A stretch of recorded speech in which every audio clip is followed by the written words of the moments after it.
അസ്സലാമലൈക്കും dear friends. ഇന്നത്തെ നമ്മുടെ സ്പെഷ്യൽ നിങ്ങൾ ആരും ഇതുവരെയും ട്രൈ ചെയ്ത് നോക്കിയിട്ടില്ലാത്ത ഒരു അടിപൊളി വെറൈറ്റി റെസിപ്പിയാണ്. നമ്മുടെ ഈ വീഡിയോ കണ്ടുകൊണ്ടിരിക്കുന്ന സമയത്ത് നിങ്ങൾക്ക് ഇഷ്ടപ്പെടുകയാണെങ്കിൽ ഒന്ന് ലൈക്ക് ചെയ്തേക്കണേ. അതുപോലെ തന്നെ നമ്മുടെ ഈ ചാനൽ ആദ്യമായിട്ട് കാണുന്നവരും ഇതുവരെയും സബ്സ്ക്രൈബ് ചെയ്യാത്തവരും പ്ലീസ് ഒന്ന് സബ്സ്ക്രൈബ് ചെയ്തേക്കണേ. ഞാനിടുന്ന വീഡിയോസ് ഉടനടി കിട്ടുന്നതിനായി സബ്സ്ക്രൈബ് ബട്ടന്റെ തൊട്ടടുത്ത് കാണുന്ന ബെല്ലൈക്കൺ കൂടി ക്ലിക്ക് ചെയ്തിട്ട് ഓൾ എന്ന ഓപ്ഷൻ എനേബിൾ ചെയ്യാനും മറക്കല്ലേ. ആദ്യം തന്നെ ഇതിനായിട്ട് ഞാൻ ഇവിടെ ഒരു വാഴക്കൂമ്പാണ് എടുത്തിട്ടുള്ളത്. അപ്പൊ ആദ്യം ഞാൻ 3-4 ഇതളുകൾ എടുത്ത് മാറ്റിയിട്ടുണ്ട്. ഒരു ഇതളും കൂടെ എടുത്ത് മാറ്റാം. ഇതിലുള്ള പൂ നമുക്ക് വേണമെന്നുണ്ടെങ്കിൽ എടുക്കാം, ഇല്ലെങ്കിൽ എടുക്കണ്ട. ഒരു ഇതളും കൂടെ എടുത്ത് മാറ്റാം.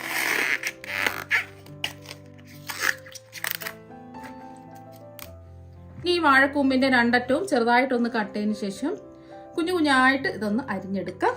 അപ്പോൾ കട്ട് ചെയ്തെടുത്തതിന് ശേഷം അതായത് കളറൊക്കെ മാറി കറയായിട്ട് വന്നിട്ടുണ്ട്. നല്ലതുപോലെ ഒന്ന് കഴുകിയെടുക്കാം.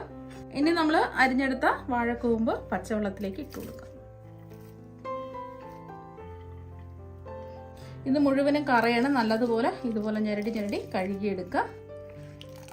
ഇപ്പൊ വാഴക്കൂമ്പ് നല്ലതുപോലെ കഴുകി വൃത്തിയാക്കി എടുത്തിട്ടുണ്ട്. ഒരു 4 പ്രാവശ്യം കഴുകിയെടുത്ത് അതിന്റെ കറയൊക്കെ ഇതാ മാറ്റിയിട്ടുണ്ട്. നല്ലതുപോലെ മുറുക്കി പിഴിഞ്ഞ് എടുക്കുക. ഇനി ഇതിലേക്ക് ഒരു 1/2 ടീസ്പൂൺ ഉപ്പിട്ട് കൊടുക്കാം. അതുപോലെ തന്നെ ഇതിലേക്ക് ഒരു 1/2 ടീസ്പൂൺ മഞ്ഞൾപ്പൊടിയും കൂടി ഇട്ട് കൊടുക്കാം. ഇതെല്ലാം കൂടി നല്ലോണം ഒന്ന് മിക്സ് ചെയ്യാം.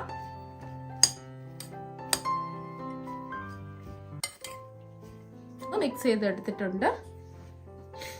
ഈ വാഴക്കൂമ്പ് ഒന്ന് ആവിയേറ്റി വേവിച്ചെടുക്കുന്നതിന് വേണ്ടിയിട്ട് ഇഡ്ഡലി ചെമ്പിൽ കുറച്ച് വെള്ളം തിളപ്പിക്കാൻ വെച്ചിട്ടുണ്ട്. ഇതുപോലത്തെ ഒരു തട്ടും കൂടി ഇതായിട്ട് കൊടുത്തിട്ടുണ്ട്. ഇനി നമ്മൾ ഉപ്പും മഞ്ഞൾപ്പൊടിയും കൂടി ഇട്ട് മിക്സ് ചെയ്ത് വെച്ചിരിക്കുന്ന വാഴക്കൂമ്പ് ഇതിലേക്ക് ഇട്ട് കൊടുക്കാം. കൂമ്പ് കുറച്ചധികം വേവുള്ളത് കൊണ്ടാണ് ഇങ്ങനെ ഇഡ്ഡലി ചെമ്പിൽ വെച്ച് ഒന്ന് ആവിയേറ്റി വേവിച്ചെടുക്കുന്നത്. ഇതുപോലെ ഒന്ന് നിരത്തി വെച്ച് കൊടുക്കാം.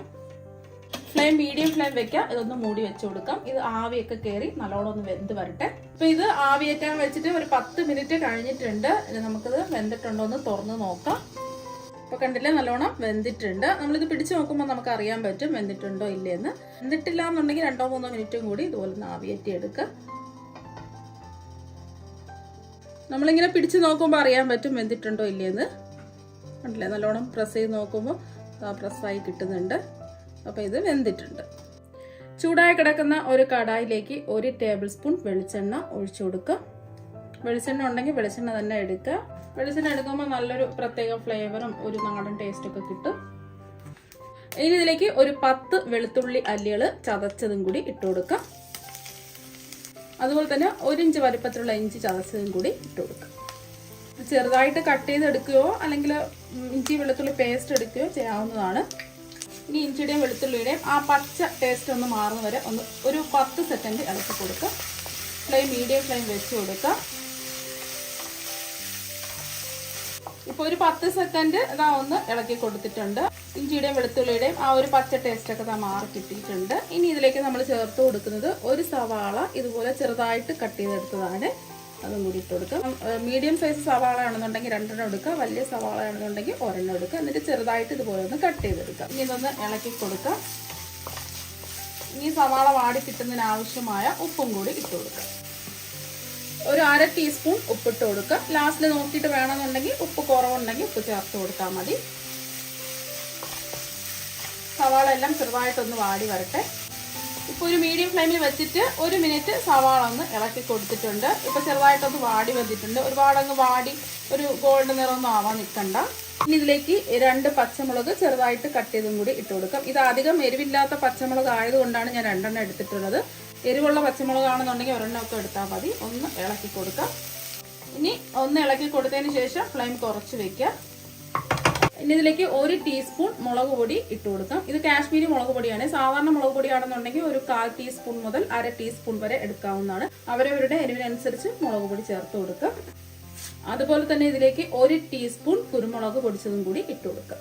ഇനി ഒരു 1/2 ടീസ്പൂൺ വലിയ ജീരകം പൊടിച്ചെടുത്തതും 1 ടീസ്പൂൺ ഗരം മസാലയും കൂടി ഇട്ട് കൊടുക്കുക.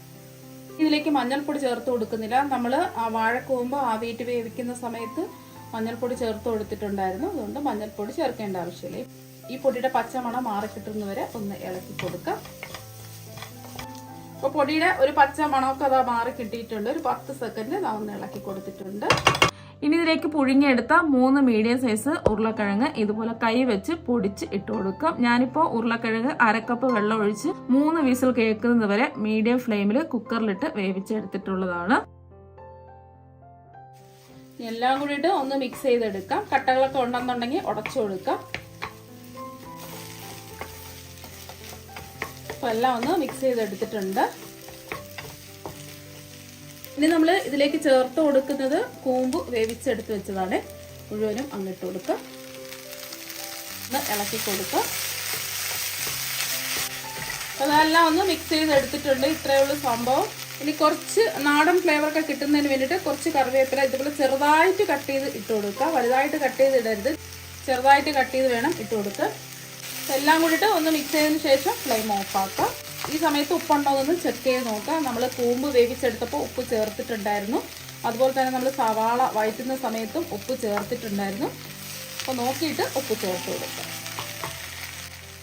ഇപ്പം നല്ല ചൂടാണ്. ഇതിൻ്റെ ചൂടൊന്ന് മാറട്ടെ. ഇതിൻ്റെ ചൂടെല്ലാം നല്ലതുപോലെ ഇതാ മാറിയിട്ടുണ്ട്. ഇനി ഇതിലേക്ക് 2 ബ്രെഡ് പൊടിച്ചതും കൂടി ഇട്ട് കൊടുക്കാം. ഇത് ഇട്ട് കൊടുക്കുമ്പോൾ പ്രത്യേക ഒരു ടേസ്റ്റും കിട്ടും. കുറച്ചും കൂടെ ഒന്ന് ടൈറ്റായി കിട്ടുകയും ചെയ്യും. അതിനാണ് ബ്രെഡ് പൊടിച്ചത് ഇട്ട് കൊടുക്കുന്നത്. ഇനി ഇതിലേക്ക് ആവശ്യത്തിന് കുറച്ച് മല്ലിയില കട്ട് ചെയ്തും കൂടി ഇട്ട് കൊടുക്കാം. മല്ലിയില ഉണ്ടെങ്കിൽ ഇട്ട് കൊടുത്താൽ മതി. നമ്മൾ നേരത്തെ കറിവേപ്പില ചേർത്തിട്ടുണ്ട്, അത് മതി.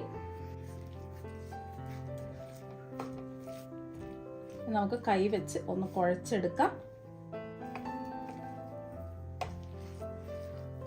ഒന്ന് മിക്സ് ചെയ്ത് എടുത്തിട്ടുണ്ട്. ഉരുളക്കിഴങ്ങിന്റെ ചെറിയ കഷ്ണങ്ങളൊക്കെ ഉണ്ടെന്നുണ്ടെങ്കിൽ കൈ വെച്ച് നല്ലോണം പൊടിച്ച് ഇട്ട് കൊടുക്കാം. അപ്പം എല്ലാം ഇതാ മിക്സ് ചെയ്ത് എടുത്തിട്ടുണ്ട്. ഇനി ഇതിൽ നിന്നും കുറച്ച് മിക്സ് എടുക്കാം. ഇപ്പം ഇതാ ഒന്ന് ഉരുട്ടി എടുത്തിട്ടുണ്ട്. നമ്മൾ ബ്രെഡ് പൊടിച്ചതും കൂടെ ഇതിൽ ചേർത്ത് കൊടുത്തപ്പോൾ നല്ലോണം ഇതാ ടൈറ്റായി കിട്ടിയിട്ടുണ്ട്. അപ്പോൾ ഉരുട്ടി എടുക്കാനൊക്കെ പറ്റുന്നുണ്ട്. അപ്പോൾ ഒട്ടും തന്നെ ഒട്ടിപ്പിടിക്കുന്നൊന്നുമില്ല. ഇനി ഇത് ഇഷ്ടമുള്ള ഷേപ്പിൽ നമുക്ക് ഷേപ്പ് ചെയ്തെടുക്കാം. ചെറുതായിട്ടൊന്ന് പ്രസ് ചെയ്ത് കൊടുക്കുക. അപ്പോൾ ചെറുതായിട്ടൊന്ന് പ്രസ് ചെയ്ത് ഇതാ കൊടുത്തിട്ടുണ്ട്. സൈഡൊക്കെ ഒന്ന് ലെവൽ ചെയ്ത് കൊടുക്കുക. അപ്പോൾ ഈ ഒരു രീതിക്കാണ് ഞാൻ ചെയ്തെടുക്കുന്നത്. അപ്പോൾ നിങ്ങൾക്ക് ഇഷ്ടമുള്ള ഷേപ്പിൽ ചെയ്തെടുക്കാവുന്നതാണ്. അപ്പോൾ എല്ലാം ഇതാ ഉരുട്ടി പരത്തി ഷേപ്പ് ചെയ്ത് ഇതാ എടുത്തിട്ടുണ്ട്. ഇനി ഒരു മിക്സിംഗ് ബൗളിലേക്ക് 2 കോഴിമുട്ട പൊട്ടിച്ചത് ഒഴിച്ചു കൊടുക്കുക. ഇനി ഇതിലേക്ക് ഒരു 2 നുള്ളു ഉപ്പും ഒരു 1/4 ടീസ്പൂൺ കുരുമുളക് പൊടിയും കൂടി ഇട്ട് കൊടുക്കുക. നന്നായിട്ടൊന്ന് അടിച്ച് പതപ്പിച്ചെടുക്കാം. അപ്പോൾ മുട്ട അടിച്ച് പതപ്പിച്ച് എടുത്തിട്ടുണ്ട്. ഇനി അടുത്തതായിട്ട് വേണ്ടത് ബ്രെഡ് ക്രംസ് ആണ്. ഞാനിവിടെ ഒരു 4 ബ്രെഡ് മിക്സിയിലിട്ട് ജസ്റ്റ് ഒന്ന് പൊടിച്ച് എടുത്തിട്ടുള്ളതാണ്. 4 ബ്രെഡ് കൈകൊണ്ട് മുറിച്ചിട്ടിട്ട് വേണം പൊടിച്ചെടുക്കാനായിട്ട്. എന്നാൽ മാത്രമേ പെട്ടെന്ന് പൊടിഞ്ഞ് കിട്ടുള്ളൂ. ഒരുപാട് അങ്ങ് പൊടിയണ്ട, ജസ്റ്റ് ഒന്ന് പൊടിച്ചെടുത്താൽ മതിയാകും. ഇനി നമ്മൾ ഉരുട്ടി പരത്തി ഷേപ്പ് ചെയ്ത് വെച്ചിരിക്കുന്നത് ഓരോന്നും മുട്ടയിലിട്ട് ഒന്ന് ഡിപ്പ് ചെയ്തെടുക്കാം.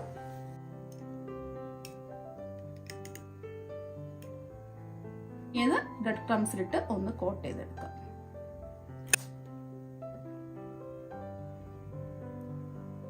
എല്ലാ ഭാഗത്തും നല്ലോണം ഒന്ന് പ്രസ് ചെയ്ത് ആക്കി കൊടുക്കുക. വേണമെന്നുണ്ടെങ്കിൽ നിങ്ങൾക്ക് ഡബിൾ കോട്ടിങ്ങും ചെയ്യാവുന്നതാണ്.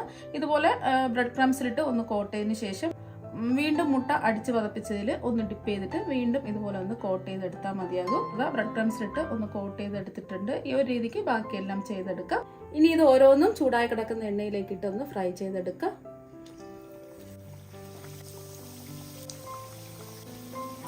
ഒരു നല്ലൊരു ഗോൾഡൻ നിറാകുമ്പോൾ ഇതൊന്ന് തിരിച്ചിട്ട് കൊടുക്കാം. ഫ്ലെയിം കൂട്ടി വെക്കരുത്, ഒരു മീഡിയം ഫ്ലെയിം വേണം വെക്കാനായിട്ട്. ഒരു വശം നല്ലൊരു ഗോൾഡൻ നിറാവട്ടെ. ഒരു വശം നല്ലൊരു ഗോൾഡൻ നിറായിട്ടുണ്ട്. ഇനി തിരിച്ചിട്ട് കൊടുക്കാം. അങ്ങനെ തിരിച്ച് മറിച്ചിട്ട് നല്ലൊരു ഗോൾഡൻ ബ്രൗൺ നിറം ആകുന്നത് വരെ ഇതൊന്ന് ഫ്രൈ ചെയ്തെടുക്കാം. ഇനി ഈ വശവും നല്ലൊരു ഗോൾഡൻ ബ്രൗൺ നിറാവട്ടെ. അങ്ങനെ തിരിച്ച് മറിച്ചിട്ട് നല്ലൊരു ഗോൾഡൻ ബ്രൗൺ നിറാകുമ്പോൾ എണ്ണയിൽ നിന്ന് കോരി മാറ്റാം. അപ്പോൾ നല്ലൊരു ഗോൾഡൻ ബ്രൗൺ നിറായിട്ടുണ്ട്. ഇനി എണ്ണയിൽ നിന്ന് നമുക്ക് കോരി മാറ്റാം.